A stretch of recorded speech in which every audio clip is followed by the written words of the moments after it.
puede iniciar.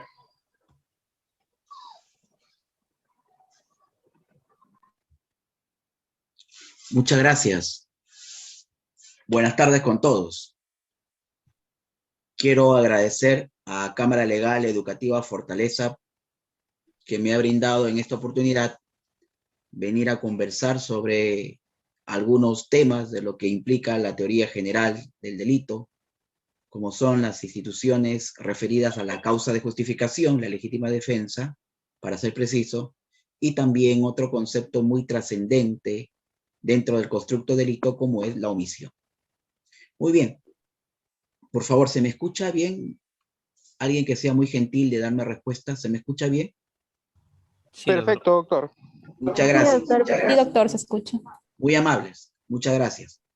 Muy bien, voy a iniciar centrando el tema sobre el cual ya luego voy a elegir estos dos conceptos como es la legítima defensa y luego la omisión. Cualquier interrogante me pueden ustedes interrumpir para yo poder de esa manera dar respuesta, porque si bien es cierto que la dogmática penal implica hablar de la ciencia del derecho penal, pero la dogmática penal es trascendente siempre y cuando tenga su aplicación dentro del proceso penal, ya que nosotros como operadores jurídicos necesitamos siempre de la dogmática penal. Y sabemos que en dogmática penal la teoría general del delito, bueno, es la que nosotros aplicamos y es la que está de moda, y la trascendencia de la dogmática penal es efectivamente determinar cuando una acción constituye delito. Tengo información que ustedes ya han estudiado lo que es la tipicidad, la antijuricidad y también la culpabilidad. Entonces voy a iniciar, como les dije hace un momento, centrando el tema sobre el cual va a ser materia de mi exposición y espero generar algún debate respecto a cada uno de estos constructos. Muy bien. Nosotros tenemos que partir definiendo lo que es el delito.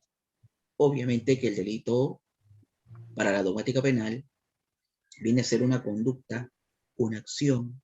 Muchas veces se utiliza como sinónimos, pero lo correcto, como vemos a ver más adelante, es que es una acción típica, antijurídica y culpable, siguiendo la teoría tripartita, porque ya en Europa se dice que es una teoría bipartita que considera al injusto más la culpabilidad, lo que vendría a ser el delito.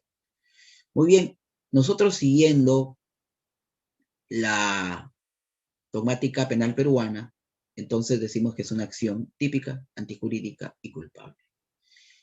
Se dice que es una teoría tripartita porque, siguiendo a Zaffaroni, se dice que el sustantivo viene a ser la acción y los adjetivos vendría a ser tipicidad, antijuricidad y culpabilidad, y siempre se deja de lado un primer presupuesto, que vendría a ser la acción. Y si ustedes seguramente han leído a algunos autores nacionales o extranjeros, muy poco se ha hablado sobre la acción. Y la acción siguiendo algunas características propias, como la función de enlace, la función de base, van a determinar que esta acción tiene algunas características trascendentes para el derecho penal. Es decir, que para el derecho penal, para el constructo de delito, no cualquier acción es importante para el derecho penal, sino que esta acción que va a conformar parte del concepto de delito, entendido como tipicidad, anticuricidad y culpabilidad, tiene que tener algunas características. ¿Cuáles son esas características que me van a permitir poder determinar y comprender cada uno de estos constructos y dentro de esto la causa de justificación, como es la legítima defensa? Es que esta acción tiene que ser una acción humana, una acción consciente, una acción voluntaria. Son las tres características principales que debe comprender la acción. También la doctrina nos dice que en algunas ocasiones se pueden lesionar bienes jurídicos a pesar que pueden existir algunas acciones, pero sin estas características. Me explico mejor. La doctrina denomina la ausencia de acción. Y dentro de la ausencia de acción, tenemos a la fuerza física irresistible, los movimientos o actos reflejos y los estados de inconsciencia. Entonces, cuando nosotros tenemos que definir lo que es el delito, yo primero tengo que saber, tengo que evaluar, tengo que examinar el primer presupuesto, que vendría a ser ya en doctrina o en dogmática minoritaria, ya no tres conceptos como solamente tipicidad, anticuridad y culpabilidad, sino también darle la trascendencia al concepto de la acción, como una acción humana, una acción consciente y una acción con voluntad. Cuando faltan algunos de estos requisitos, se pueden lesionar bienes jurídicos a través de la ausencia de acción. La fuerza física irresistible, los movimientos o actos reflejos y los estados de inconsciencia. Muy bien. Pero cuando nosotros decimos que el delito es una acción, muchas veces nos ceñimos a pensar que se excluye, que se deja de lado a otra forma de cómo lesionar los bienes jurídicos, como vendría a ser la omisión, que forma parte también de la exposición del día de hoy. Es por eso que algunos autores, como Muñoz Conde, como Bustos, o el profesor Bustos, dicen que la omisión no existe, porque detrás de una omisión hay una acción. Es por eso que ustedes seguramente han escuchado la acción por comisión y la acción por omisión. Entonces, como una primera conclusión de esta breve clase, es que los delitos se pueden cometer mediante acción y mediante omisión. Para algunos autores, ya doctrina mayoritaria, dogmática mayoritaria, dicen que se trataría de una acción, porque cuando se clasifica la acción, tenemos acción por comisión y acción por omisión. La acción por comisión viene a ser la acción propiamente dicha y la acción por omisión viene a ser la omisión. Por eso que decimos acción típica, antijurídica y culpable. Y cuando estamos nosotros refiriéndonos a la acción, nos estamos refiriendo obviamente que también a la omisión. No. Muy bien. Entonces, luego, ¿qué analizamos? Tipicidad. ¿Qué es la tipicidad? Que es un tema muy distinto al concepto de tipo penal. El tipo penal es la conducta descrita por el legislador. Por ejemplo, un tipo penal es el artículo 106 del Código Penal peruano. El que mata a otro será reprimido con pena privativa de libertad no menor de 6 ni mayor de 20 años. Ahí está el tipo penal, la conducta, el mismísimo delito.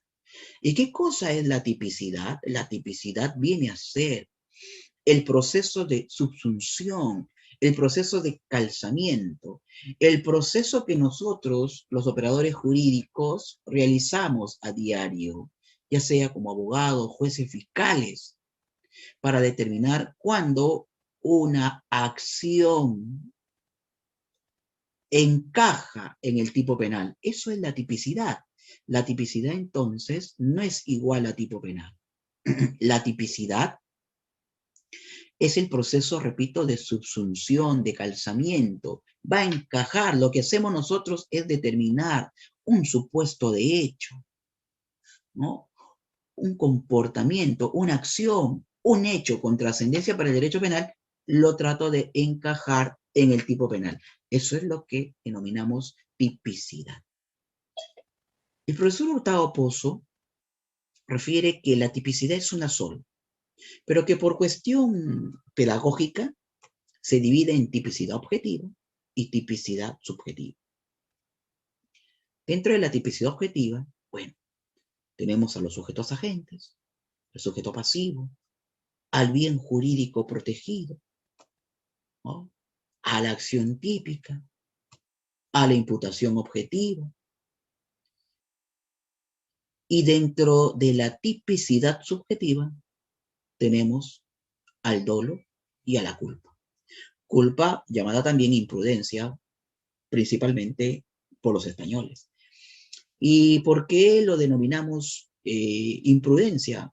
Para no confundir el concepto de culpa con culpabilidad, ¿no? Eso es algo lógico que se da. Y ahí tenemos, ya siguiendo la teoría de la Corte Suprema peruana, las clases de dolo y las clases de culpa o imprudencia. Tenemos al dolo directo, al dolo de consecuencias necesarias y al dolo eventual, ¿no? Luego tenemos a la culpa consciente o con representación y a la culpa inconsciente o sin representación. Y siempre hay mucha discusión en saber esa, digamos, a veces un dolor de cabeza en poder determinar cuándo estamos ante un dolo eventual y cuándo estamos ante una culpa consciente o con representación. Y brevemente voy a explicar en algunos segundos, cuando hablamos del dolo eventual, ¿qué cosa es el dolo eventual? Es cuando el sujeto agente se representa, que con su accionar puede lesionar un bien jurídico. Miren ustedes, repito, el dolo eventual es cuando el sujeto agente se representa que con su actuación, con su comportamiento, puede lesionar un bien jurídico. Y la culpa consciente o con representación, el sujeto agente también se representa que con su conducta, con su accionar, puede lesionar un bien jurídico. Entonces, tanto el dolo eventual como la culpa consciente o con representación, en ambos, el sujeto se representa. El sujeto tiene conocimiento que de persistir esta acción pueda lesionar un bien jurídico. ¿Dónde marca la diferencia, la distinción? En que en el dolo eventual, el sujeto, a pesar de que tener conocimiento que con su accionar puede lesionar un bien jurídico, persiste en esta acción. Y al persistir en esta acción, lo que está haciendo es menospreciando el bien jurídico. Bueno, si lo atropello, lo atropello. En cambio, la culpa consciente o con representación, hemos dicho que también el sujeto agente se representa. Pero a diferencia del dolo eventual en donde se menosprecia el bien jurídico, en la culpa consciente o con representación el sujeto agente no desea ese resultado. El sujeto agente confía en que ese resultado no se va a producir y no se va a producir por algunos factores, como por ejemplo la buena pericia en el manejo del vehículo que está realizando el sujeto agente en ese instante, antes de lesionar el bien jurídico. Fíjense, esta es la teoría abolitiva del dolo, la que sigue la Corte Suprema peruana y que hace esta clasificación. Sin embargo, en ya países de avanzada dogmática penal, siguen otra clase de teoría. Por ejemplo, la teoría cognitiva. ¿Y qué significa la teoría cognitiva? Sí, porque ustedes recuerden o recordarán que el dolo es conocimiento y voluntad, dogmáticamente hablando. Entonces, en otras latitudes, como España, Alemania, se sigue la teoría cognitiva. ¿Y qué significa seguir la teoría cognitiva? Significa que donde el sujeto se representa, donde el sujeto tiene conocimiento, es dolo. Y esto implicaría que, siguiendo la teoría cognitiva, la culpa consciente o con representación sería igual a dolo. Ya no existiría esta clasificación del dolo directo, del dolo de consecuencias necesarias, segundo grado, del dolo eventual, la culpa consciente, culpa inconsciente, no. Donde el sujeto se representa, ahí estamos hablando de dolo. Ustedes recordarán la culpa inconsciente o sin representación, es cuando el sujeto, agente, no se representa el peligro que puede generar en el bien jurídico.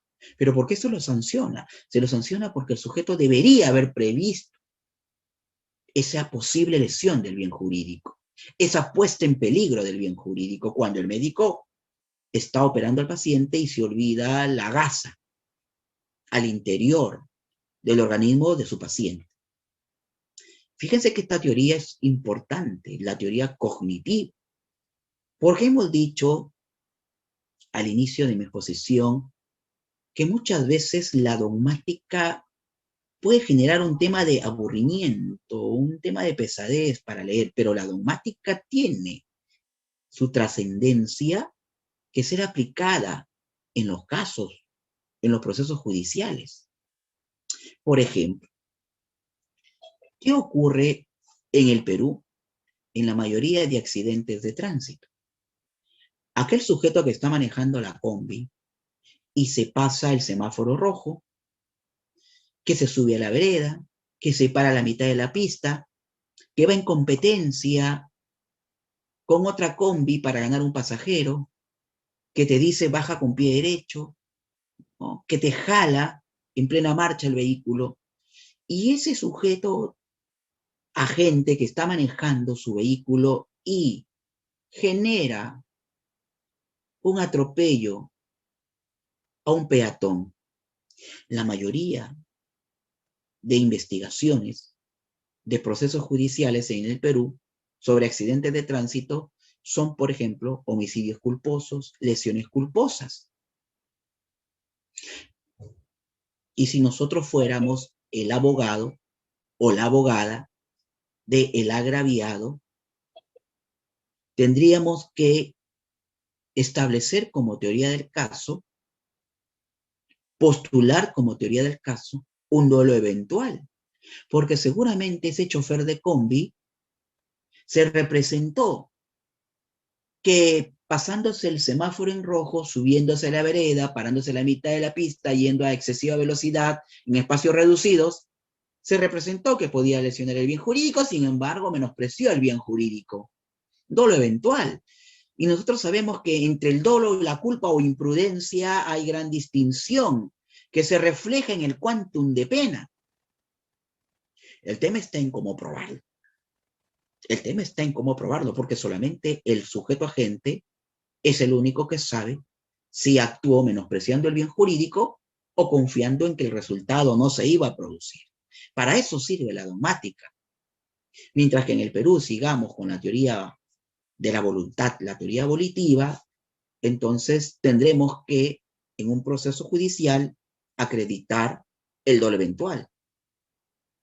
Y si seguimos la teoría cognitiva, basta que el sujeto se haya representado, será dolo. Donde el sujeto no se representa, habrá culpa o imprudencia. Y por lo tanto, la única culpa o imprudencia sería la culpa inconsciente o sin representación. Miren la trascendencia. En el Perú hubo mucha discusión respecto a estas teorías, a la aplicación de estas teorías en el caso Utopía, ¿no? Que seguramente ustedes han leído y seguramente ustedes recordarán. Bueno, entonces cuando hablamos de la tipicidad, ¿qué es lo que se hace en la tipicidad? Cuando hablamos de la acción, nosotros tenemos que saber que esta acción tiene que ser humana, consciente, voluntaria. ¿Qué analizamos en la tipicidad? Lo que analizamos en la tipicidad es si la acción tiene un tipo penal, si la acción que el sujeto agente ha realizado tiene un tipo penal. Eso es lo que se determina en la tipicidad. Y luego, ¿qué vamos a analizar? Vamos entrando ya al tema, exposición. ¿Qué analizamos en la antijuricidad? Primero, un breve paréntesis. ¿Qué cosa es la antijuricidad?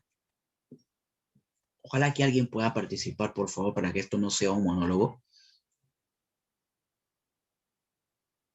Se dice que la antijuricidad es contraria a derecho, ¿no?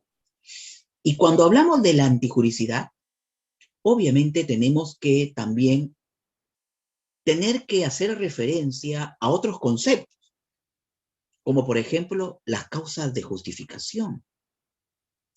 Porque antijuricidad y causas de justificación, que son dos conceptos, no pueden existir en un mismo momento.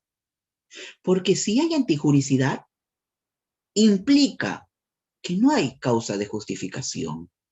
Y si hay causa de justificación, implica que no hay antijuricidad. Miren ustedes, sabemos también que la antijuricidad, hay una antijuricidad formal y una antijuricidad material. que vamos a dejarlo ahí por el momento. Entonces, cuando decimos que la antijuricidad es contraria al derecho, ¿qué cosa significa ser contraria al derecho? En alusión a las causas de justificación. Las causas de justificación, según el profesor Enrique Bacigalupo, son o forman parte de las teorías de las autorizaciones. ¿Y cómo voy a explicar esto de la siguiente manera? Nosotros sabemos que el legislador no solamente establece normas prohibitivas, sino también el legislador establece normas permisivas. Un ejemplo de normas permisivas viene a ser las causas de justificación. Miren ustedes. Entonces, las causas de justificación son las teorías de las autorizaciones. Causas de justificación. Por lo tanto, un ejemplo clásico de la causa de justificación, obviamente, es la legítima defensa. Puedo yo determinar que la acción es humana, consciente, voluntaria, que esta acción tiene un tipo penal y por lo tanto será una acción típica. Luego tengo que analizar si esta acción, ¿qué analizo en la antijuricidad? Lo que yo analizo en la antijuricidad es determinar si la acción que ha cometido el sujeto agente se encuentra justificada o no en la ley. ¿Qué cosa entonces analizo en la antijuricidad? Siguiendo la función de enlace de la acción. Por eso miren, sustantivo, como dijo Zaffaroni, adjetivo, tipicidad, antijuricidad, culpabilidad. ¿Qué analizo en la tipicidad? Si la acción tiene un tipo penal. ¿Qué analizo en la antijuricidad? Si esta acción se encuentra justificada o no. Si la acción no está justificada, entonces la acción será típica y antijurídica. Si la acción se encuentra justificada, entonces la acción será típica, pero no antijurídica. ¿Me he dejado entender? Miguel, levantaste la mano, disculpa, no te vi en su momento, por favor. Sí, doctor, disculpe. Bueno, está muy interesante. No quisiera interrumpirlo. El tema, lo que le quería preguntar hace un momento es sobre las dos teorías, la cognitiva y la otra que usted ha mencionado, donde, bueno, si es que el Vigilante puerta. imputado, pues, digamos, tenía conocimiento de que podía pasar, lo plantean como, ¿Hasta qué hora está abierto este Plaza Vea? como digamos, que sí tiene la Pucha, madre culpa, ¿no? perdida. El dolo, ¿no? Y el otro es como una culpa, ¿no? Que usted nos estaba planteando. Miguelito, discúlpame, Oye, Miguel, ¿qué ahí pasa? hay una interferencia, creo que es Raúl Valencia. Nada, No logro escucharte muy bien, no sé si puedes ser muy gentil y volverme, hacerme la pregunta, por favor. Hay otro audio más, me parece. Creo que ya lo silenciaron. Ya, Sí. ya le decía sobre las dos teorías que usted habló hace un momento, cognitiva. Según lo que he podido entender, que si el agente, pues el sujeto, tenía conocimiento de que este evento podía suceder, lo podían ver de dos formas, ¿no? Según la teoría. Uno como una culpa, un acto culposo, y otro como un acto doloso, ¿no? Ya, muy De bien, lo acuerdo voy a a la... volver a repetir. Lo voy a volver a repetir, Miguelito. No hay ningún problema. Ya, dejo de lado un ratito la antijuricidad para volver al dolo. Fíjense, cuando nosotros hablamos de la tipicidad subjetiva, hablamos de lo que es dolo y culpa o imprudencia. El dolo. El dolo en el Perú, siguiendo la Corte Suprema, sigue la teoría volitiva, es decir, prima la voluntad. ¿Ya? Porque tenemos conocimiento y voluntad, prima la voluntad. Y es así, ¿no? Ojo, no estoy diciendo, cuando hablamos de dolo, siempre tiene que existir estos dos ingredientes, estos dos conceptos, conocimiento y voluntad. Cuando hablo de teoría volitiva es que prima un poco más la voluntad sobre el conocimiento. Y cuando hablo de la teoría cognitiva, estoy refiriéndome que el conocimiento se encuentra en mayor proporción a la voluntad. No es que en la teoría cognitiva desaparezca completamente la voluntad, no puede existir. Siempre tienen que existir estos dos conceptos. Muy bien, listo. Entonces, la Corte Suprema en el Perú sigue la teoría de la voluntad. Y esta teoría de la voluntad hace que exista la siguiente clasificación. Ustedes ya saben, el dolo directo, el dolo indirecto, llamado también de consecuencias necesarias, y el dolo eventual.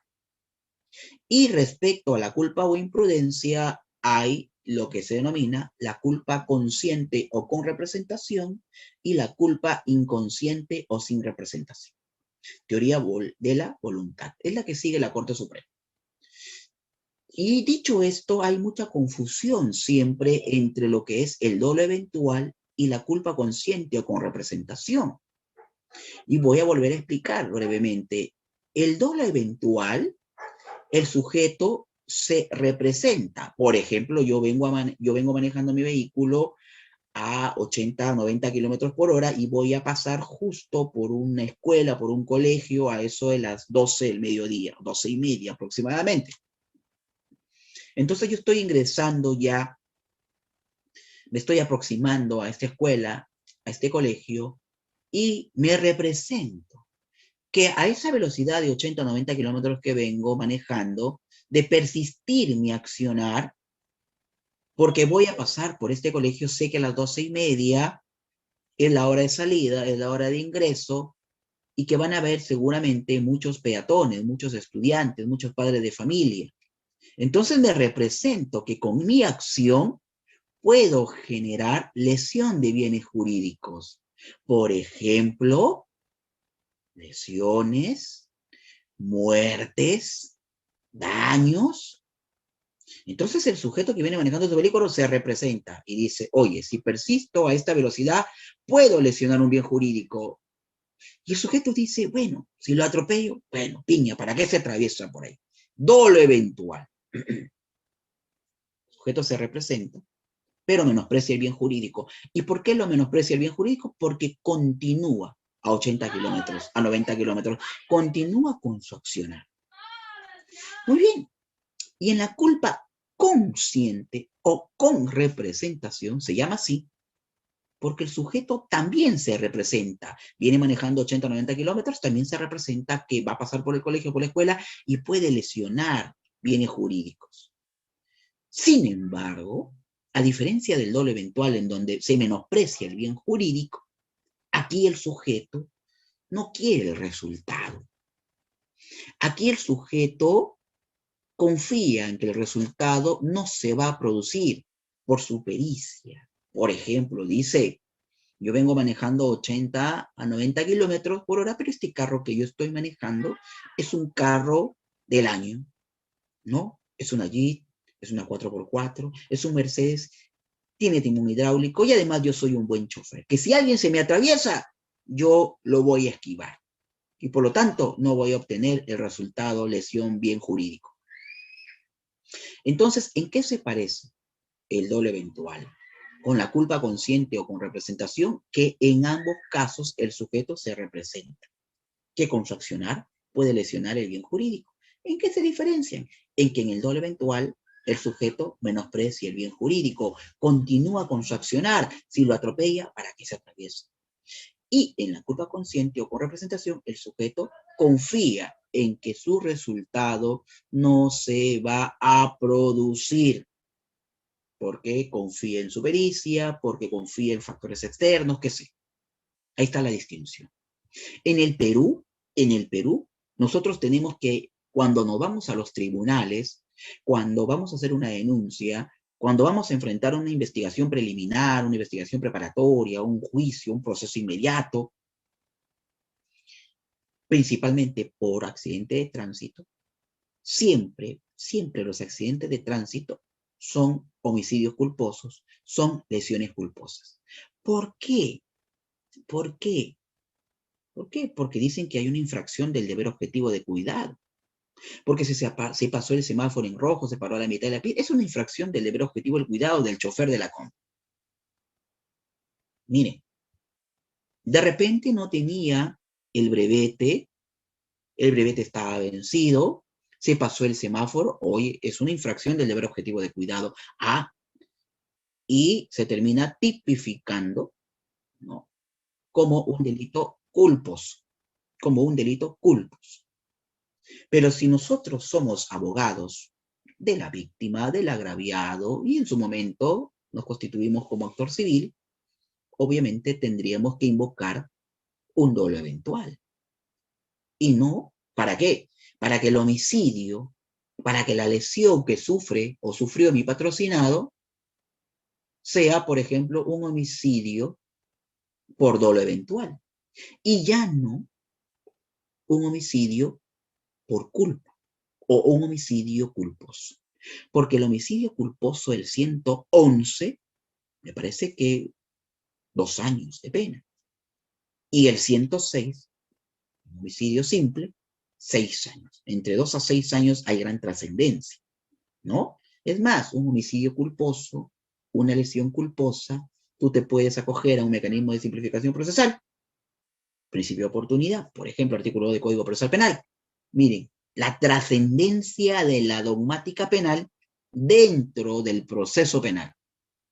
Si yo soy abogado de la víctima, ¿qué hacemos nosotros o la mayoría de abogados cuando somos abogados de la víctima? Dicen, bueno, hay que someternos a un principio de oportunidad, ¿no? Hay que someternos a un principio de oportunidad. Y la práctica judicial nos invita a reflexionar lo siguiente: ¿qué pasa si a nuestro patrocinado, que ha fallecido como consecuencia de un accidente de tránsito, quien ha generado su lesión del bien jurídico, ha sido, de repente, un chofer que vive del día a día, que vive de su taquilla, que tiene que alquilar un vehículo, y los dueños del vehículo de repente son 2 personas mayores, jubiladas, que reciben una taquilla de 30 a 40 soles diarios? ¿Cómo imponer el pago de la reparación civil en relación al tema del dolo? Porque no va a ser lo mismo si tengamos que defender a un agraviado, a una víctima que se ha generado la lesión de su bien jurídico, vida, como consecuencia de repente de un accidente de tránsito en donde el sujeto agente maneja un vehículo de una empresa de transportes, qué sé yo, Línea, por ejemplo, IPSA, Cruz del Sur. No es lo mismo, no es lo mismo. Entonces, cuando somos nosotros abogados de la víctima, muchas veces lo único que hacemos es escoltar a nuestro cliente a someterse a un principio de oportunidad, que no está muy discutido el tema de la reparación civil en estos casos. Pero gracias a la dogmática penal, gracias a los conocimientos que está ofreciendo hoy día Cámara Legal Educativa Fortaleza, tenemos una posibilidad de que podamos postular como una teoría del caso que este señor que manejaba la combi no puede ser que tenga que enfrentar un proceso por homicidio culposo, sino por dolo eventual. ¿Qué hacer? Bueno, ¿qué hacer? Bueno, obviamente, probatum demonstratoris veritas. La prueba es la demostración de la verdad. Y yo tengo que probar, porque el dolo se tiene que probar. La acción se tiene que probar en juicio, la omisión se tiene que probar en juicio. La agresión ilegítima, que es un presupuesto de la legítima defensa, se tiene que probar en juicio. Entonces, ¿cómo voy a probar yo que mi patrocinado fue víctima de un sujeto agente que actuó por un dolo eventual? Bueno, de repente, con testigos que vieron que este señor, con las cámaras de repente de la avenida, de la calle, donde fue el siniestro, las papeletas de tránsito, imagínense, ¿no? Ya eso es el trabajo de cada uno de los abogados, pero hay que probarlo si se puede probar. Y obviamente que habría ya gran distancia entre un homicidio culposo, un homicidio simple culposo, a que sea un homicidio simple por dolo eventual. Decía eso, que es lo que sigue el Perú, esta clasificación de la teoría volitiva. En España, en Alemania, se sigue la teoría cognitiva. ¿Qué significa esto? Primero, de que no hay esta clasificación que hemos mencionado. Segundo, que habrá dolo donde hay conocimiento, habrá dolo donde hay representación. Basta que el sujeto se represente, ¿no? En los 2 ejemplos que he consignado, basta que el sujeto se represente que está manejando y que puede lesionar un bien jurídico, dolo. Por lo tanto, bajo la luz de la teoría cognitiva, toda representación del sujeto es dolo. Y bajo esa óptica desaparece, la traigo esa posición a la teoría abolitiva que sigue la Corte Suprema, y desaparecería la distinción entre la culpa consciente o con representación y el dolo eventual. ¿Qué significaría esto? Que el dolo eventual es igual, perdón, que la culpa consciente es igual a dolo. Listo, sujeto se representó, dolo. Ya no tengo nada que estar probando que dolo eventual, que la culpa consciente, no. Basta, el sujeto se representó en peligro, dolo. Miren, ¿no? Y esto fue, como les decía en su momento, un tema de mucha discusión en el caso Utopía. Bueno, espero, Miguel, haber dado respuesta a tu pregunta. Y bueno, continúo.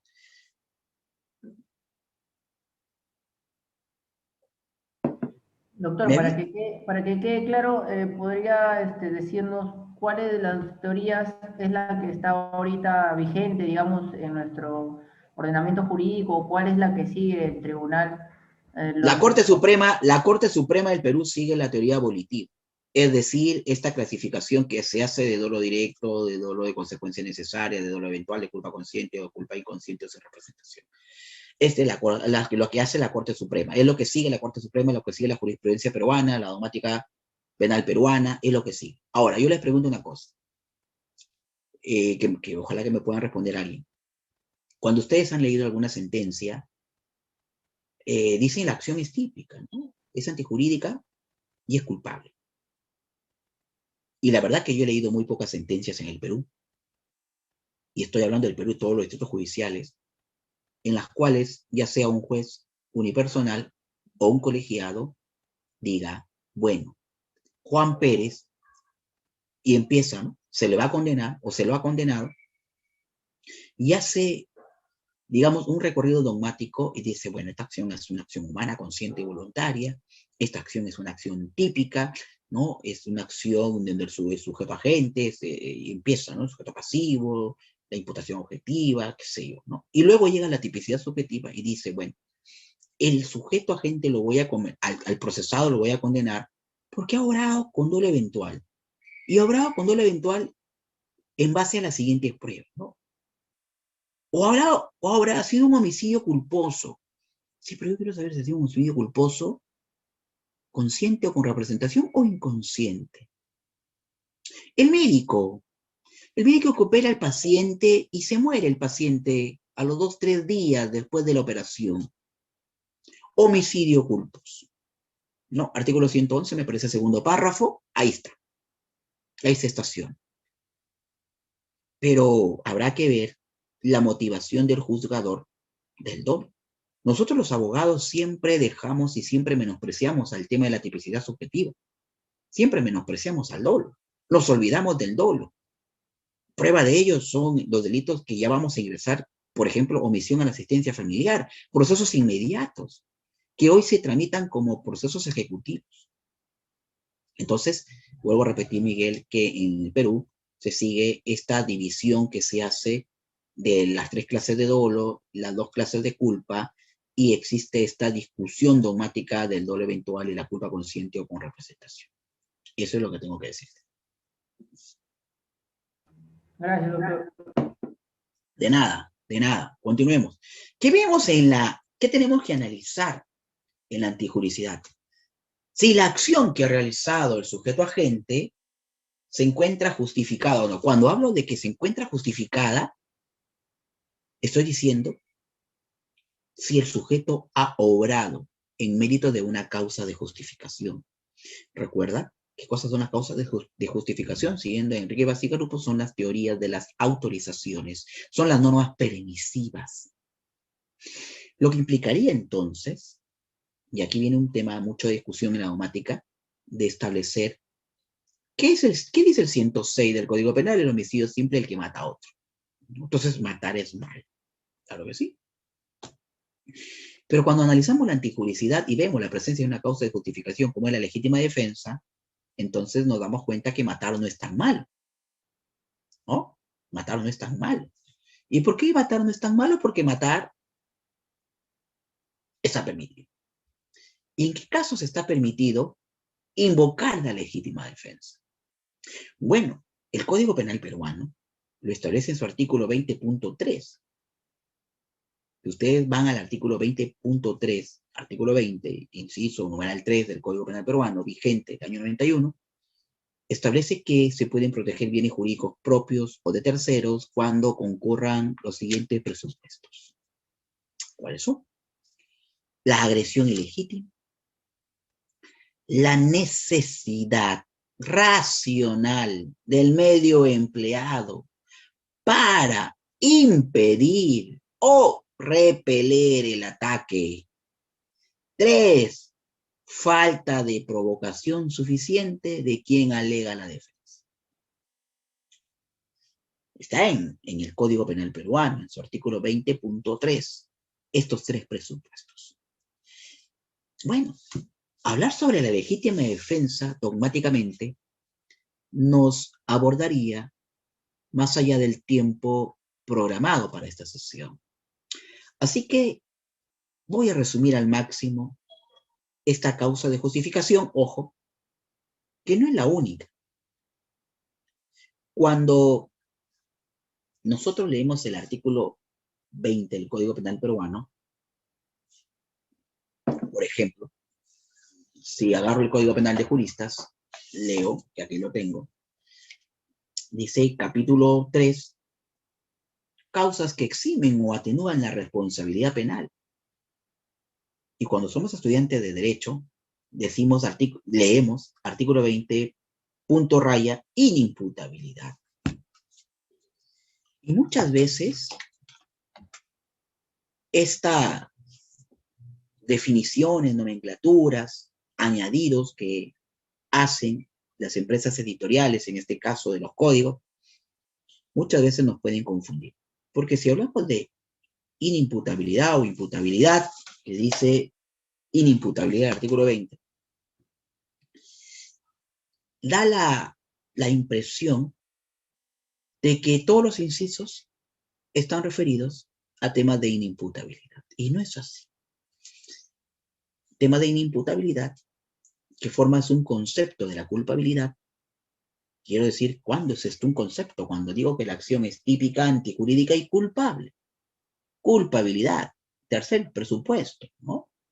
Siguiendo la teoría tripartita y siguiendo la teoría minoritaria, bueno, para aquellos que establecen que no solamente son los 3 presupuestos, sino que adicionan a la acción, ahí me incluyo yo, se analiza la culpabilidad. Y el primer presupuesto que analizo es la culpabilidad, porque en la culpabilidad se va a establecer el reproche penal, que viene a ser el reproche penal, que ustedes ya saben. Tengo que analizar el primer presupuesto de la culpabilidad, que no es lo igual a culpa, ojo, porque la culpa está en la tipicidad subjetiva y la culpabilidad es un presupuesto, el tercer presupuesto, acción típica, antijurídica y culpable. Aquí voy a determinar la responsabilidad penal, aquí voy a determinar el reproche penal. ¿A quién yo debo reprochar penalmente? ¿A cualquier sujeto agente? No. Por eso que el primer presupuesto de la culpabilidad es que el sujeto tiene que ser una persona imputable. ¿Qué cosa es la imputabilidad? ¿No? Aquella persona que tiene capacidad física y psicológica para responder penalmente por sus actos, por sus acciones. Por eso que dentro de la culpabilidad tengo la imputabilidad. Imputabilidad. Contrario censo, inimputable es aquella persona que no tiene ni capacidad física, o sea, menor de 18 años de edad, o sufre, y ahí viene el artículo 20.1, de anomalía psíquica, grave alteración de la conciencia, tema de la percepción, etc., ¿no? Artículo 2, el menor de edad. Entonces, cuando el código establece inimputabilidad, se hace referencia al inciso 1 y 2.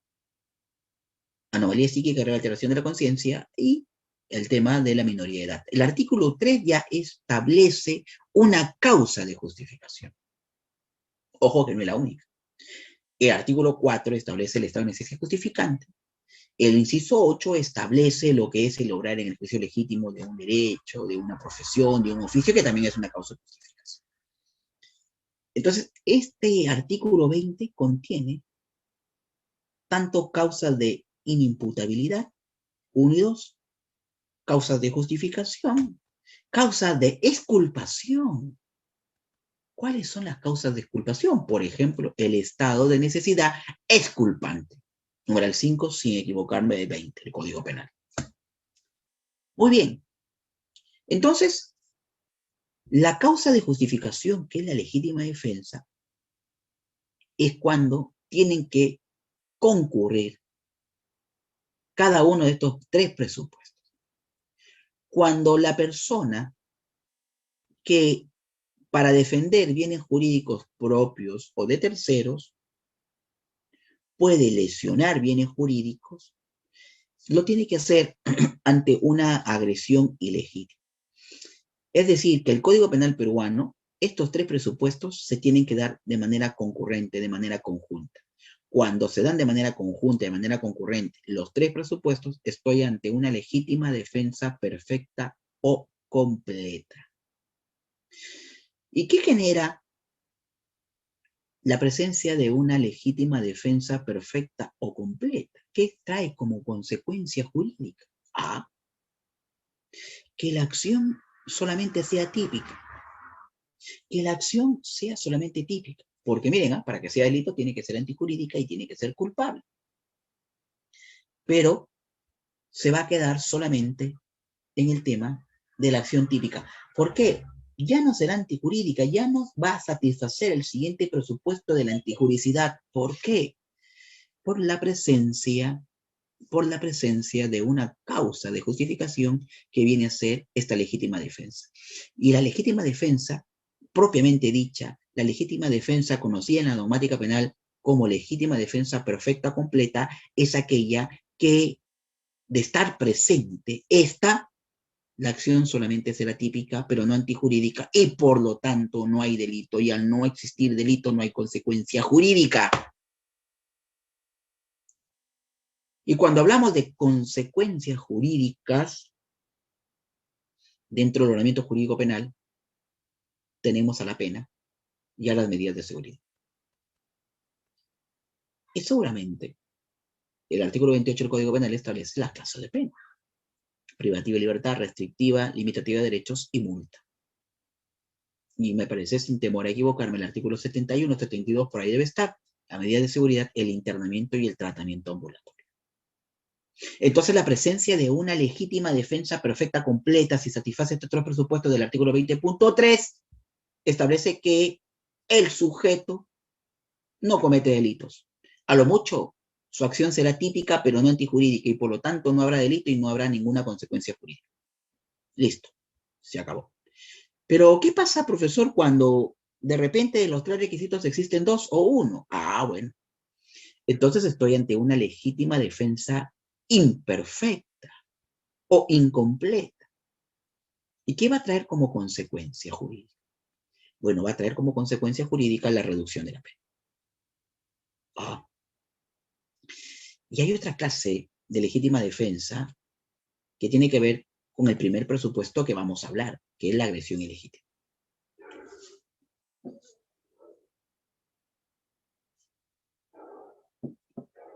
Agresión ilegítima. La agresión ilegítima puede ser cometida por una persona, están excluidos los animales, una persona física, una persona, dentro de la persona física está comprendida las personas imputables, inimputables. Esta agresión tiene que ser real, miren, tiene que ser real. El sujeto que ejerce o el sujeto que va a invocar la legítima defensa tendrá que hacerlo frente a una agresión real, no ante una agresión imaginaria, no ante una agresión irreal. Si el sujeto agente que sale en defensa de un bien jurídico propio de tercero cree estar repeliendo el ataque, un ataque imaginario, entonces estoy ante una legítima defensa putativa.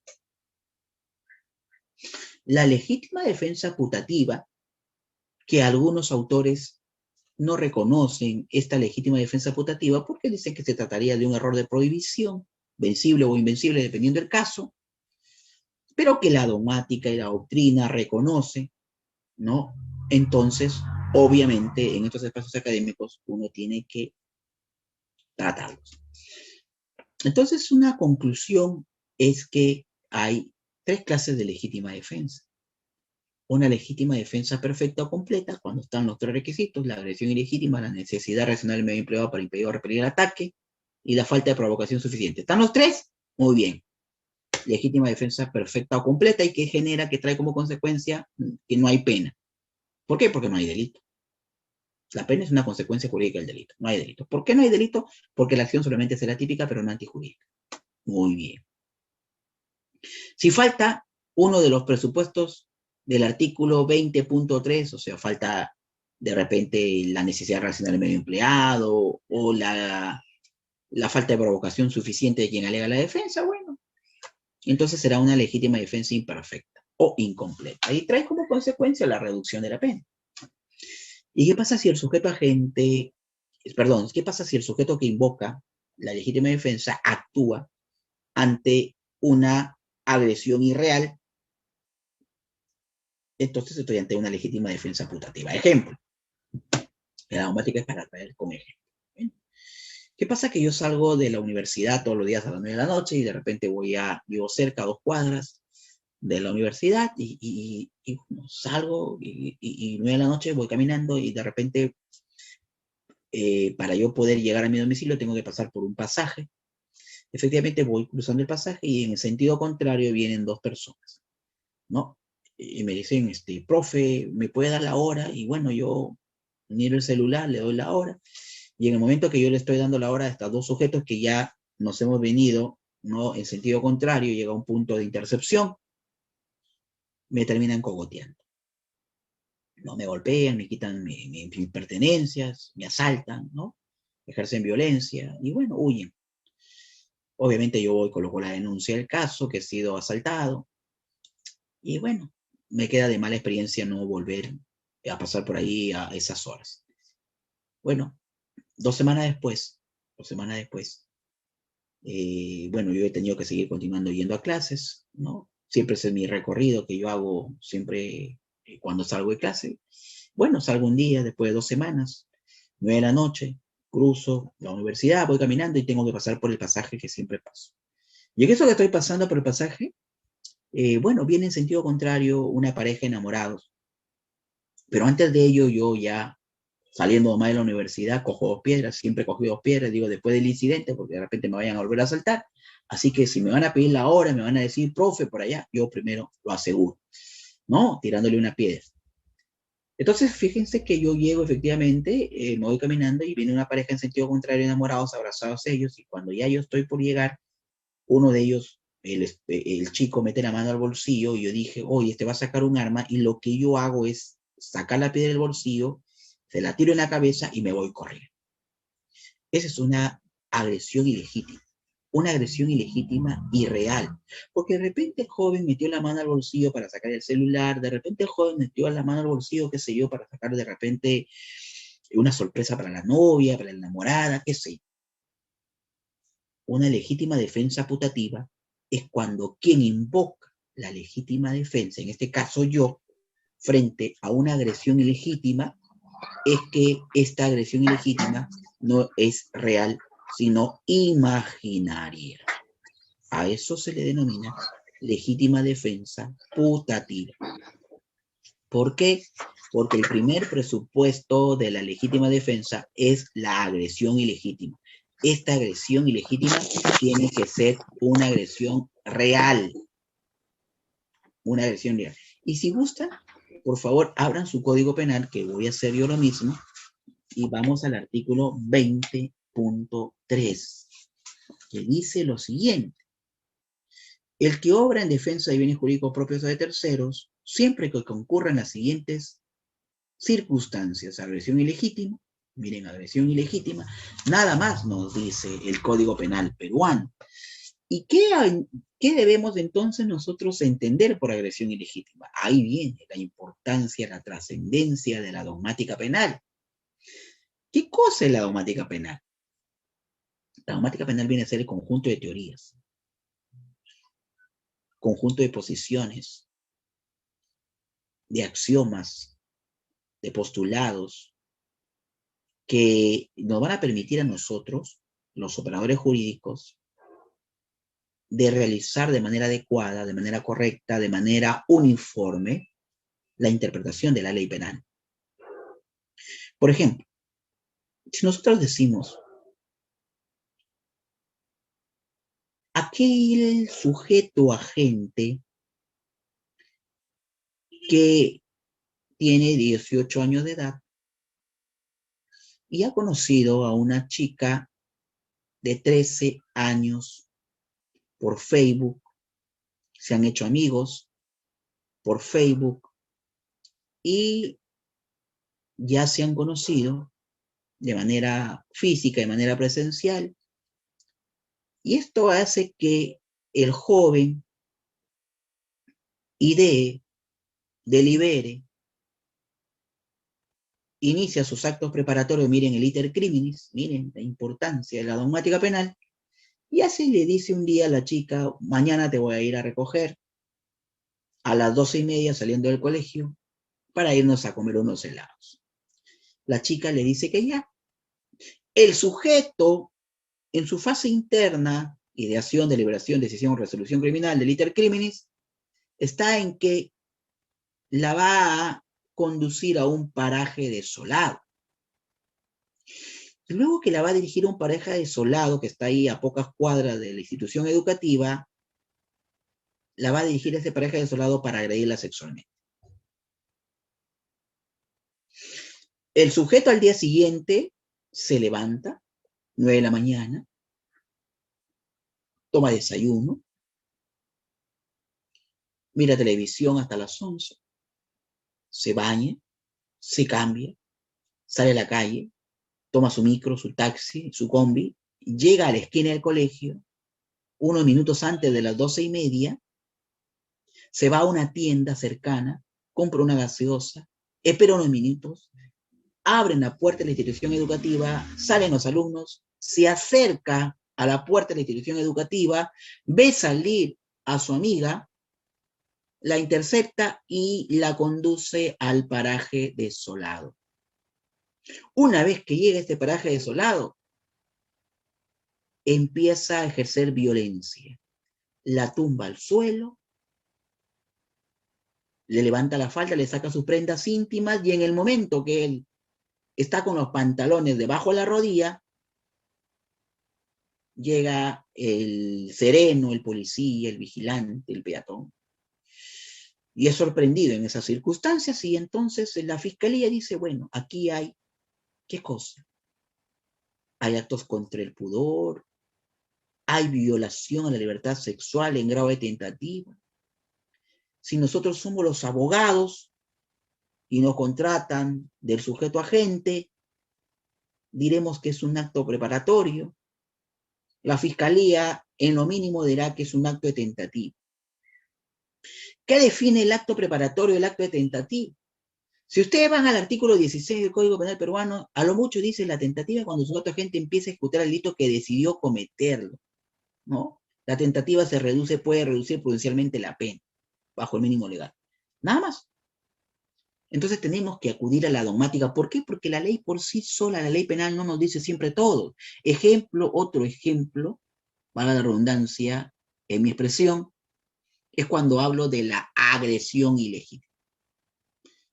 Nada más, me dice el 20.3a. Pero esta agresión tiene que ser, ¿de dónde saca pues, que tiene que ser una agresión real?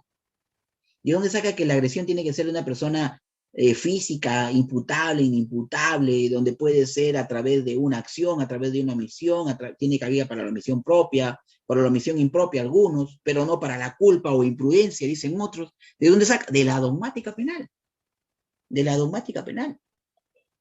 Gracias a la dogmática penal es que me sirve para llenar los vacíos dejados por el legislador. La dogmática penal me va a permitir exigir otro principio de la función jurisdiccional, como es el deber de la motivación. La dogmática penal me permite garantizar el derecho de defensa del procesado. La dogmática penal me sirve para no solamente llenar los vacíos dejados por el legislador, sino para modificar las leyes, para crear las leyes. Para eso sirve la dogmática penal, para eso sirve la teoría general del delito.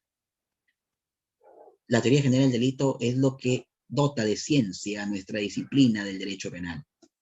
Por eso que el derecho penal, ¿no?, es la rama, es la disciplina que lo que trata de regular son acciones, ¿no? Y cuando ahorita invoco el tema de la acción, recuerdo el tema de la neurociencia, que bueno, seguramente en otro momento conversaremos al respecto.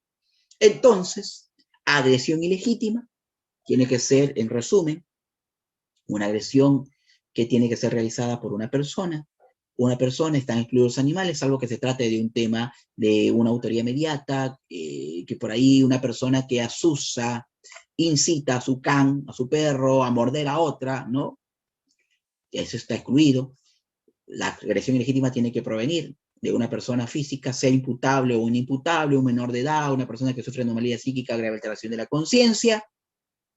Villavicencio dice al respecto, cuando trata de una persona inimputable, hay que tener mucho cuidado cuando repelemos el ataque de esta agresión ilegítima cometida por un inimputable, porque muchas veces nosotros al momento de invocar la legítima defensa, ojo, siempre tiene que ser proporcional, de repente ejercemos mucha fuerza sobre el inimputable porque hay que considerar este estado, entonces hay que ser proporcional a la agresión ilegítima que se comete por un inimputable. La necesidad racional del medio empleado. Sí, Miguel, levantaste la mano.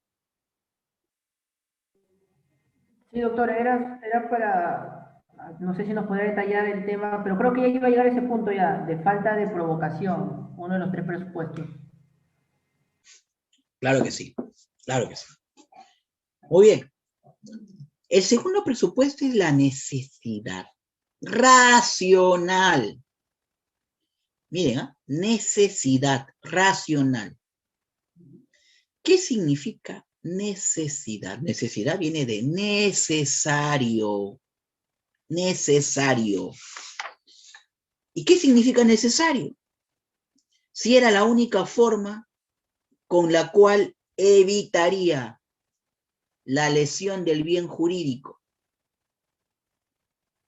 Necesario. Y racional, si la acción de defensa del agredido era la menos dañosa, en la que en ese momento se contaba como posibilidad para repeler el ataque de esa agresión ilegítima. Ojo, que cada uno de estos presupuestos se encuentran concatenados, relacionados. No hay que hacer un análisis separado, aislado. No. Cuando yo hablo de necesidad racional, yo lo hago en atención, en paralelo, sin olvidarme de los otros 2 presupuestos, sin olvidarme de la agresión ilegítima y sin dejar de lado la falta de provocación suficiente.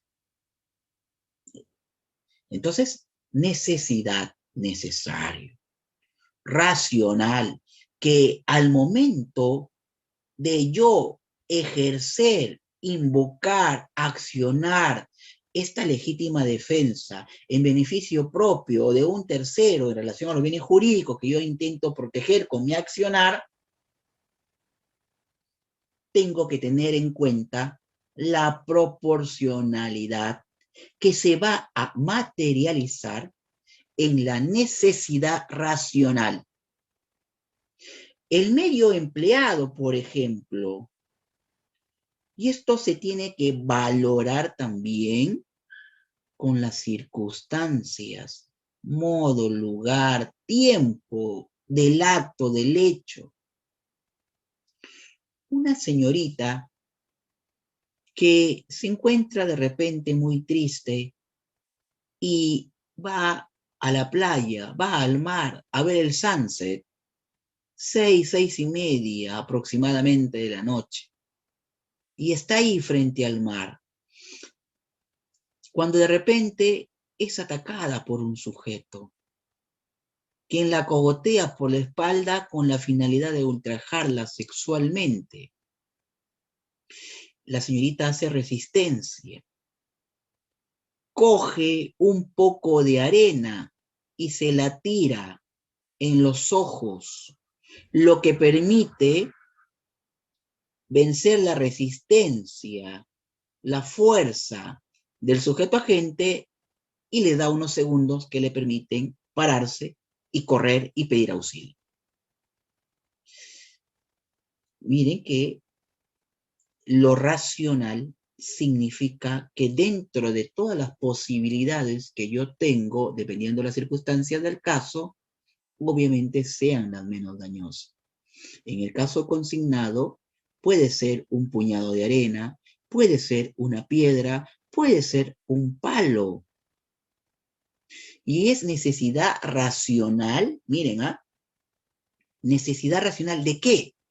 Del medio empleado, del medio utilizado. Ya sea para impedir o repeler el ataque.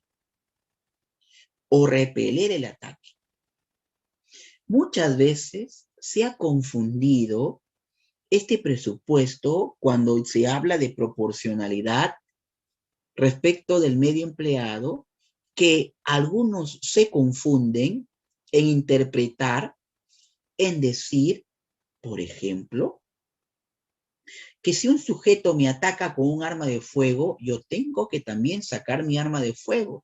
Si el sujeto me ataca con un cuchillo, entonces yo tengo que responder con un cuchillo. No, aquí no se habla de una proporcionalidad en sentido matemático, una proporcionalidad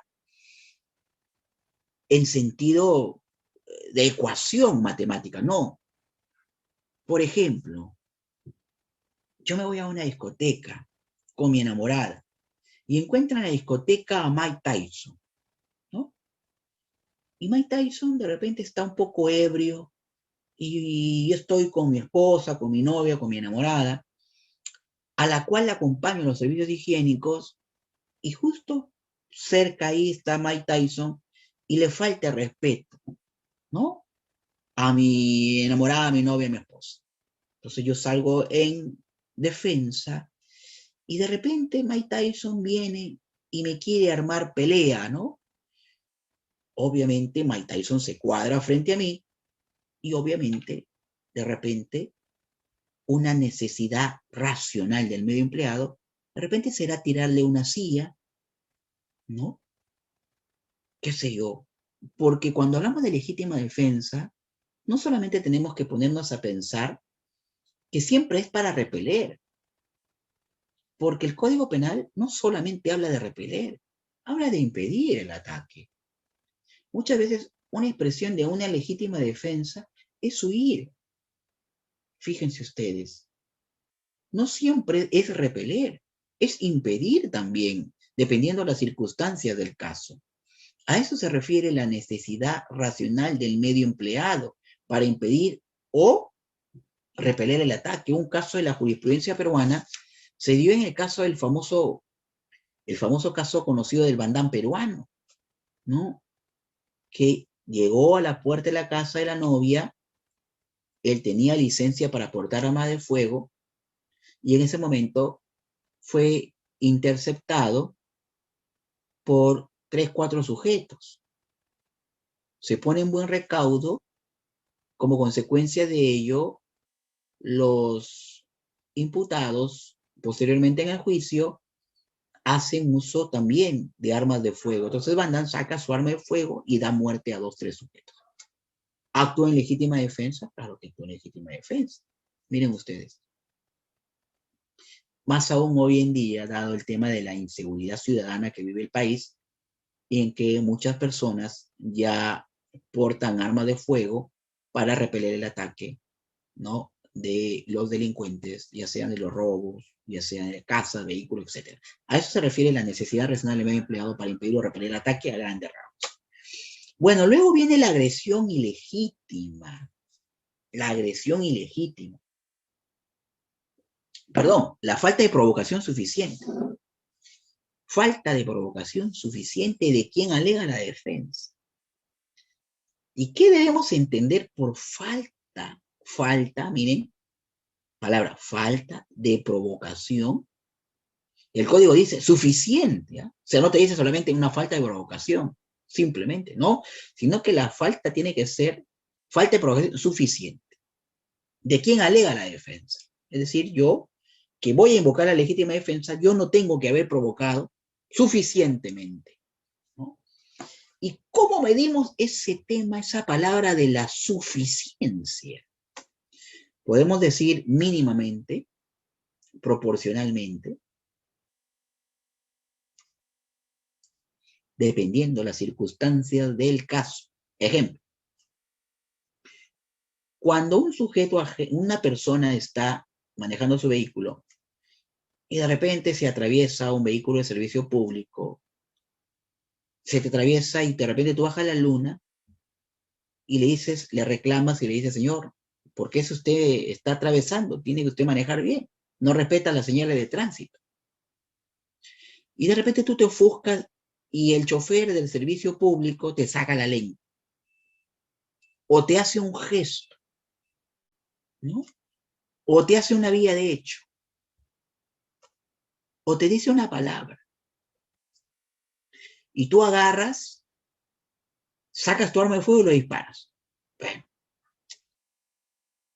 falta de provocación suficiente de quien alega la defensa. Fíjense que esto de acá muchas veces genera mucha controversia, mucho conflicto en tratar de establecer qué se debe entender por falta de provocación suficiente de quien alega la defensa.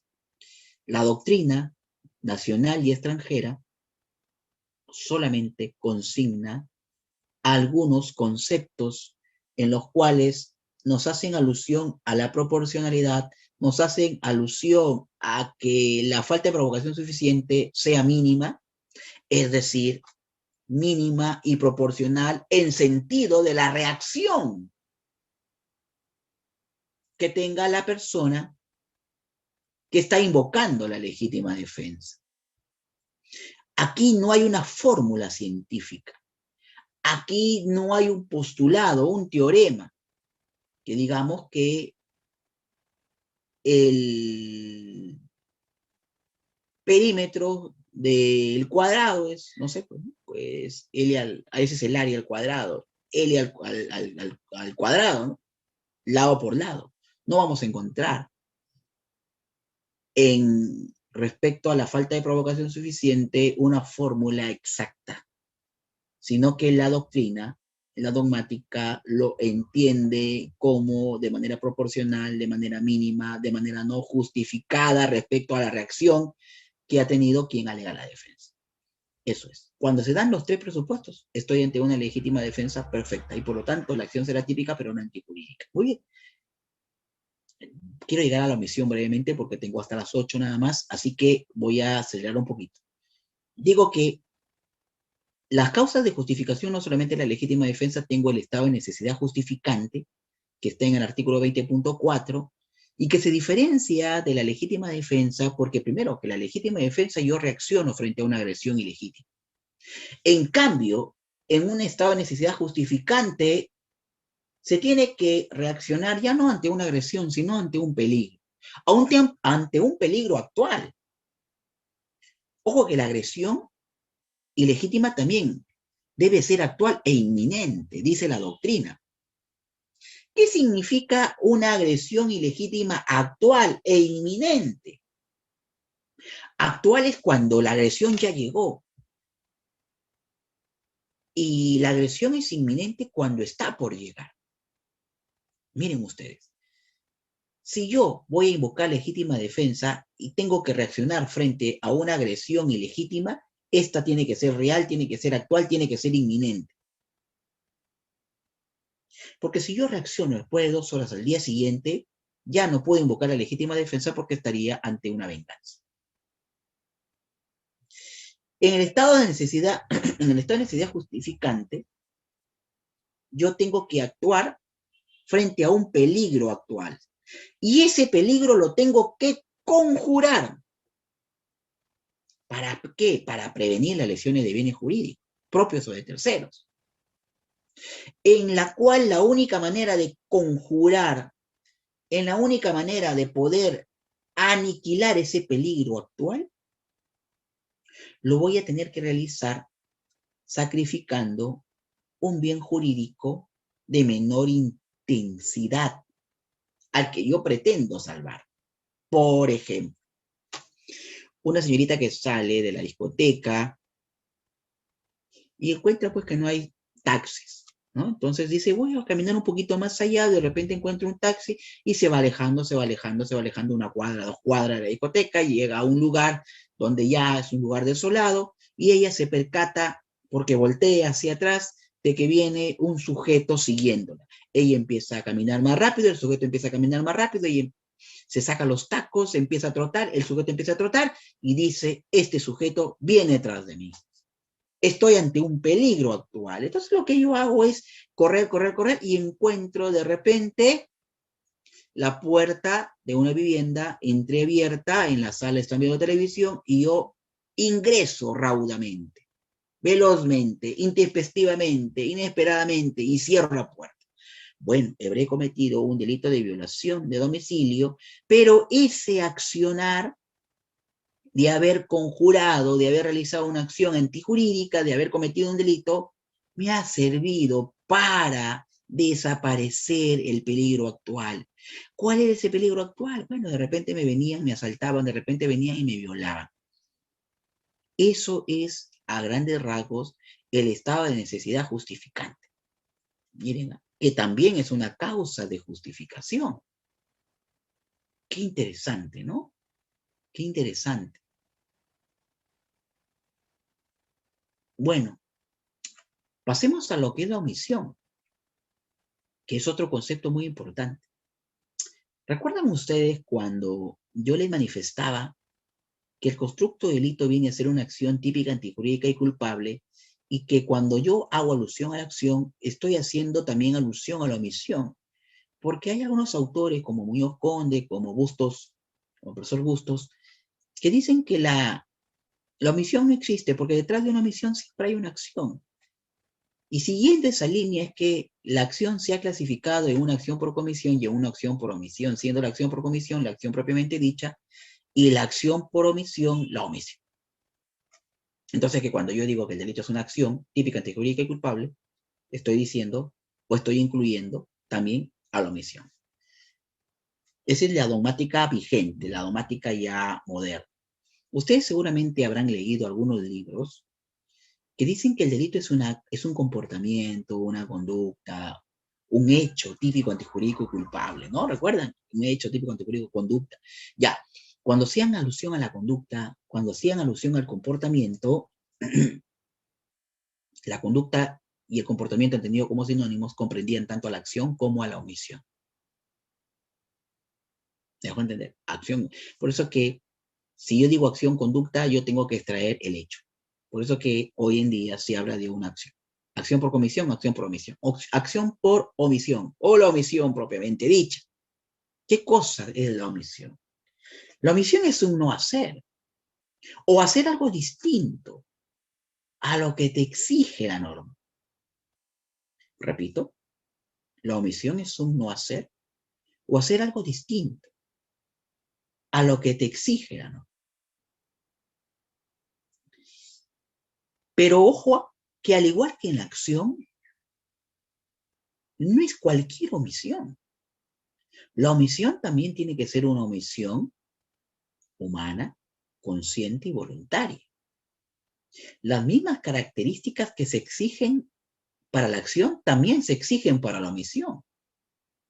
Hay algunos autores que ya seguramente conversaremos en otra oportunidad, porque hay muchas teorías respecto a la omisión. Hay algunos autores que dicen que la acción, como Muñoz Conde y Bustos, que dicen que no existe omisión, porque detrás de una omisión hay una acción. Hay otros autores que dicen que acción y omisión es lo mismo. Hay otros autores que dicen que no existe ni acción ni omisión.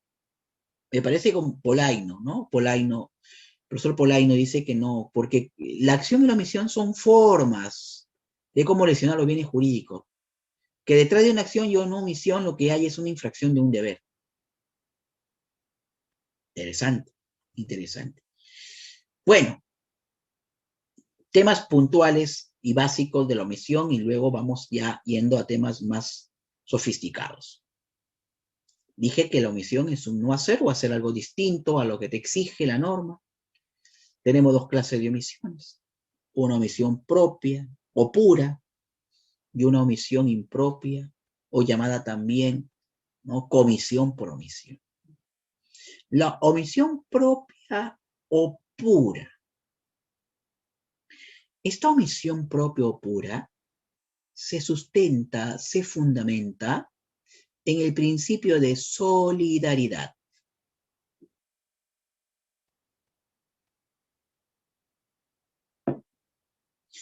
La omisión propia o pura se sustenta en el principio de solidaridad. Solidaridad entre los ciudadanos. La omisión propia o pura está prevista en la ley. Voy a consignar un ejemplo. ¿Qué pasa cuando ustedes están manejando su vehículo por la carretera panamericana, van manejando y en eso se pueden percatar que adelante se encuentra un vehículo que ha sido materia de un choque y que como consecuencia de ello, el chofer se encuentra tirado en un costado y ustedes pasan, sobreparan, miran por la ventana, lo ven al chofer malherido, es más, el chofer malherido les pide auxilio y ustedes continúan su camino. Al día siguiente salen las noticias, sale en el periódico que el chofer al cual ustedes no auxiliaron murió. Luego de ello, la prensa filtra un vídeo en el cual se aparece que ustedes han sido los conductores de ese vehículo que sobreparó. La pregunta es, ¿la fiscalía visualiza los vídeos y logra identificarlos? Inicia una investigación preliminar, luego formaliza por el delito de homicidio culposo del 111 del Código Penal. ¿Estaría bien esa adecuación? ¿O es que solamente ustedes pueden responder penalmente por algún delito o no responden por ningún delito? Sí, sí podrían responder. Ustedes, en base al ejemplo que he consignado, deberían responder por el artículo 126 del Código Penal peruano. El artículo 126 del Código Penal peruano, que voy a dar lectura a continuación, dice lo siguiente. El que omite prestar socorro a una persona que ha herido o incapacitado, poniendo en peligro, no. Es el 127. Me corrijo, artículo 127. El que encuentra a un herido, repito, el que encuentra a un herido o a cualquier otra persona en estado de grave e inminente peligro y omite prestarle auxilio inmediato, pudiendo hacerlo sin riesgo propio o de tercero, o se abstiene de dar aviso a la autoridad, será reprimido con pena privativa de libertad no mayor de 1 o con 130 días multa. Muy bien, el ejemplo que he consignado, ustedes tendrían que enfrentar un proceso, una investigación en su momento por el artículo 127 del Código Penal. ¿Por qué? Porque es un delito de omisión. ¿Qué clase de omisión? Propia o pura. ¿Por qué se llama propia o pura? Porque se encuentra establecida. Bueno, el profesor Iván Meini dice que no debe ser correcto que se hable de una omisión propia o impropia, ¿no? Porque eso implicaría que la omisión propia implicaría que debe ser una omisión legal, ¿no? Una omisión acorde, y eso no es correcto, ¿no?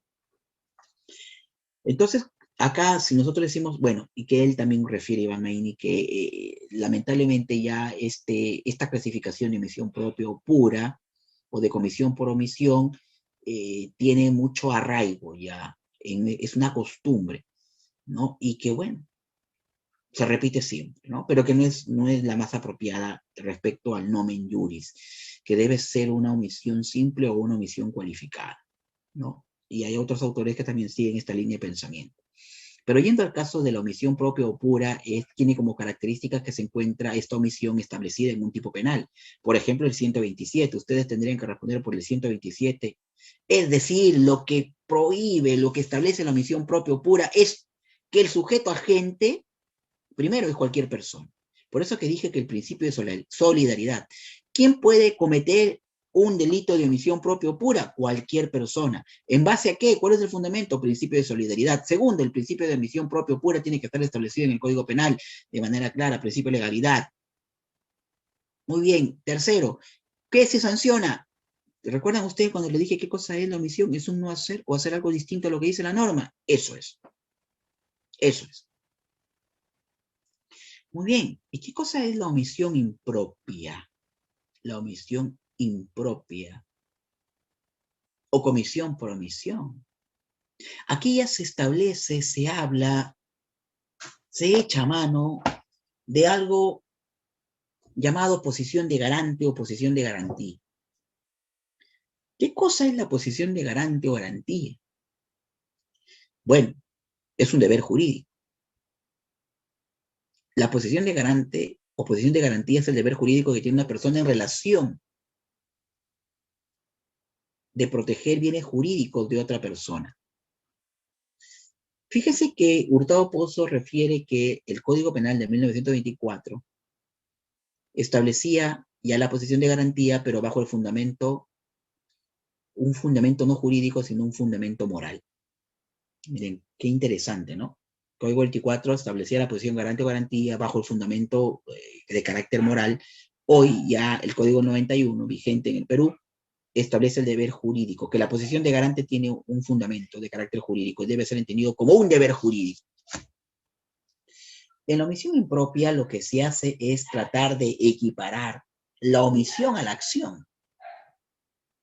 Ejemplo, cuando una madre deja de amamantar a su hijo y como consecuencia de ello el niño muere de inanición. Omisión impropia. Posición de garante. La madre en relación al hijo. Pero la posición de garante o garantía, entendida como un deber jurídico, ¿quién me lo da? El artículo 13 del Código Penal peruano. El artículo 13 del Código Penal peruano me va a dar,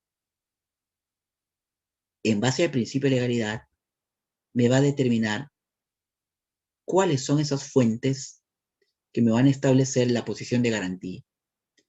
Y me va a decir que es la ley, que es el actuar precedente o por injerencia, y es el contrato.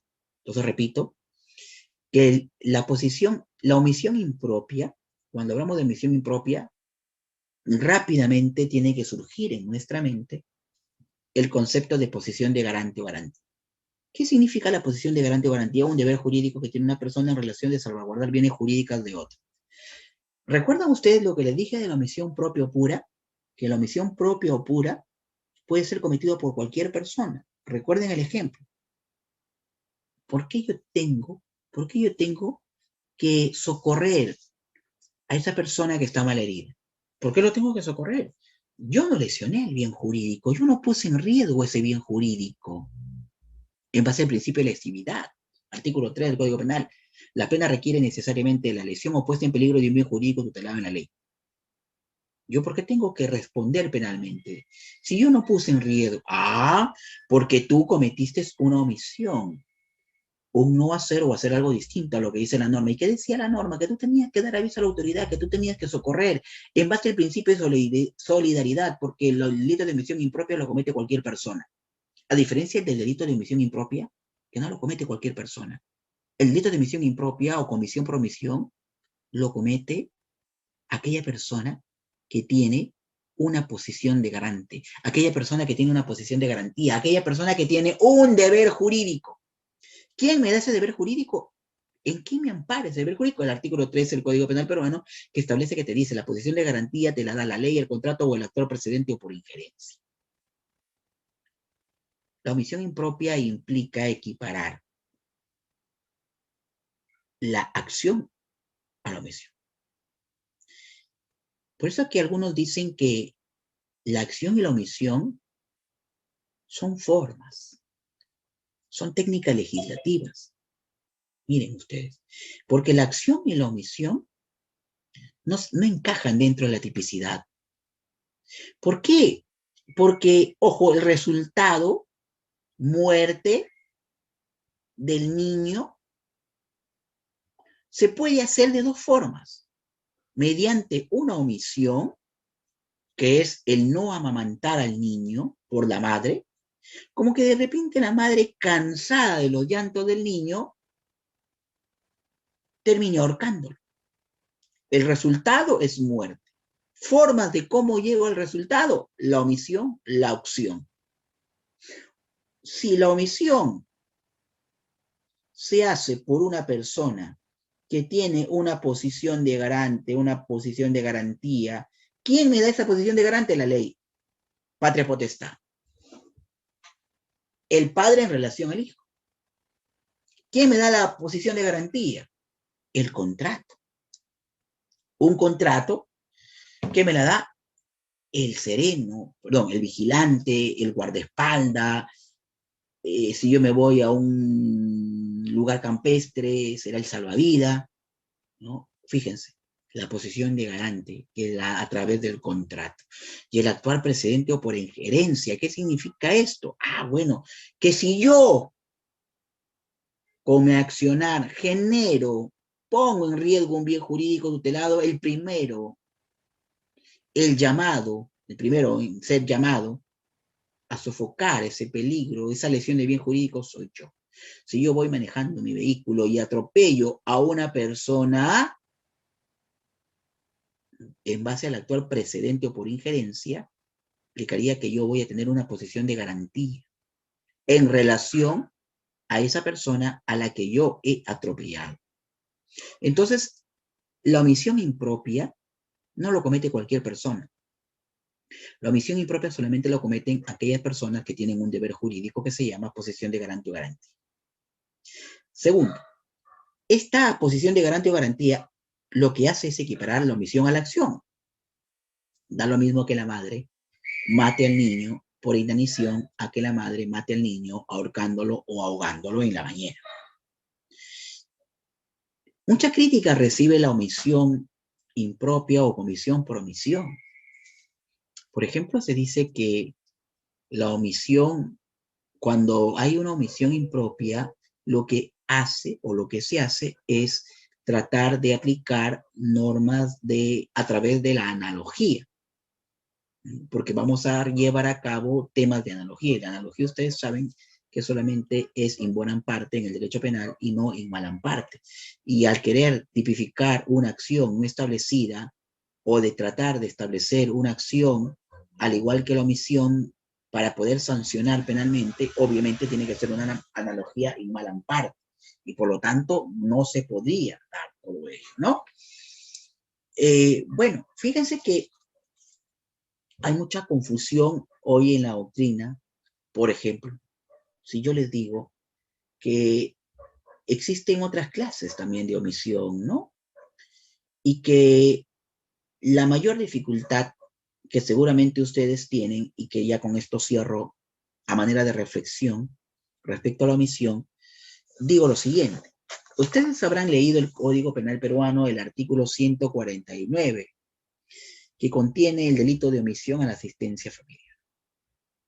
Si yo les pregunto, ¿el delito de omisión a la asistencia familiar es un delito de omisión propia o pura? Ustedes me dirán que sí. Bueno, será un delito de omisión propia o pura porque está establecido en el código, profesor. Bueno. Pero fíjate que el delito de omisión propia o pura, ¿qué cosa te dice? Que lo puede cometer cualquier persona. Y el 149 del Código Penal, que el delito de omisión a la asistencia familiar, ¿lo puede cometer cualquier persona? Yo creo que no. Entonces, me dirían ustedes por descarte, entonces se trata de un delito de omisión impropia, porque hay una posición de garante o garantía, obviamente, porque no lo puede cometer cualquier persona. A mí no me pueden demandar primero por alimentos y luego hacer una denuncia por omisión a la asistencia familiar de una persona que no se comió. Obviamente que tiene que existir una posición de garante o garantía, claro que sí. Entonces el 149 del Código Penal peruano podríamos tentativamente pensar que tiene tanto de omisión propia como de omisión impropia. Y hay una clase de omisión ya más sofisticada a la cual se tendría que acoger nuestro Código Penal peruano. Con esto yo quiero manifestar lo siguiente, que la omisión en el derecho penal peruano es una de las instituciones jurídicas que menos ha sido abordada por la dogmática penal peruana. Siempre hemos tenido que acudir a la dogmática penal española, alemana, para tratar de llenar algunos vacíos, ¿no?, que nosotros tratamos de explicar hoy en día en estos espacios académicos. Quiero manifestar también que la dogmática penal es importante siempre y cuando tenga repercusión dentro del proceso penal. Por ejemplo, cuando hablamos del delito de omisión a la asistencia familiar, sabemos hoy en día que existe un proceso especial, una tramitación especial, ¿no?, como es el proceso inmediato. Claro que es un proceso especial, un proceso inmediato. ¿Y qué es lo que vemos, al menos del Distrito Judicial de la Libertad, que es el segundo distrito judicial en donde se puso en vigencia este Código Procesal Penal en el año 2004? Si no recuerdo más, fue en abril del año 2007, porque primero fue Guaura en el año 2006, 1 de abril. Fíjese que ya han pasado más de 10 años. ¿Qué se hace en este proceso inmediato? Dicen que, por cierto, se lleva cada media hora. Le dice a ver al procesado por omisión a la asistencia familiar, el juzgador: a ver, señor, ¿cuánto está debiendo usted? ¿Cuánto va a pagar? ¿No va a pagar nada? Bueno, se va a la cárcel. Aquí no se valora muchas veces en los procesos de omisión a la asistencia familiar el dolo. Se piensa que no, que la omisión a la asistencia familiar implica simplemente el omitir o el dejar de hacer. No, no, no. Aquí tiene que ser, al igual que la acción, dolo, se tiene que probar. Bueno, en los delitos de omisión a la asistencia familiar, de repente, en su momento, cuando me demandaron por alimentos, yo tenía un buen trabajo, 2 hijos, y la señora no es casada. Yo arribé a una conciliación. Como tenía un sueldo regular, bueno, yo decidí, concilié judicialmente de poder pasar 1.500 soles de manera conjunta para mis hijos, es decir, 750 para cada uno. Bueno, en el trabajo me llegaban las notificaciones de alimentos, luego, previamente a ello, un centro de conciliación, luego judicialmente, la demanda, la contestación, tenía que pedirle permiso al empleador para ir a ver al abogado, para ir a la audiencia, para contratar la liquidación, qué sé yo. Ya el empleador, la señora iba al centro de trabajo y mandaba las notificaciones. Bueno, finalmente el empleador me terminó votando, me sacó el trabajo. Me dijo: ¿sabes qué? Anda, soluciona tus problemas. Después que solucionas tus problemas, vienes acá, porque acá tú me pides permiso a cada momento, a cada instante, no te concentras, paras llorando, llegan las notificaciones, acá aparece un despacho judicial. Así que hasta aquí nada más.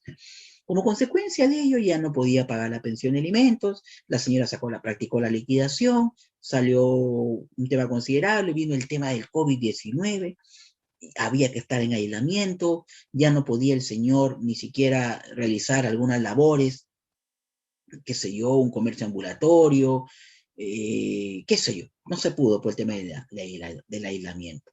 Bueno, los meses pasaban, viendo la liquidación virtual, el señor tenía que pagar cerca de 9.000, 10.000 soles. Viene el proceso inmediato, porque de acuerdo a la ley, el Ejecutivo Legislativo 1149, si no me equivoco, dice: no, viene el proceso inmediato y de frente, hay que ir a juicio, ¿no?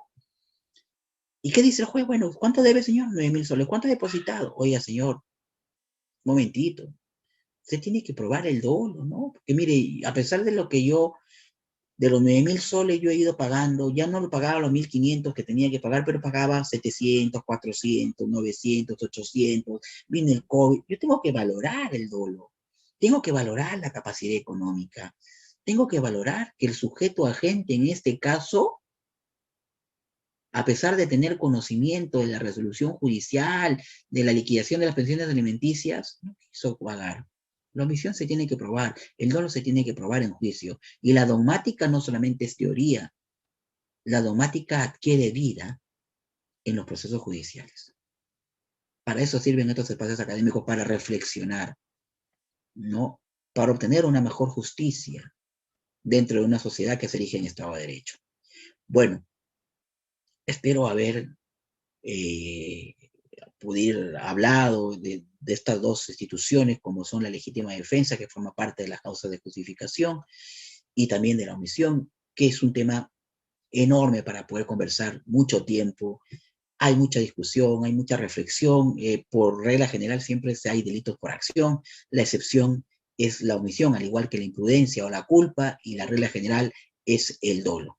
Bueno, espero que hayan podido escucharme y haber reflexionado respecto a esta disertación que muy gentilmente me ha hecho la Cámara Legal Educativa Fortaleza. Muchas gracias y nos vemos en algún otro momento académico. Muchas gracias con todos. Muy amable.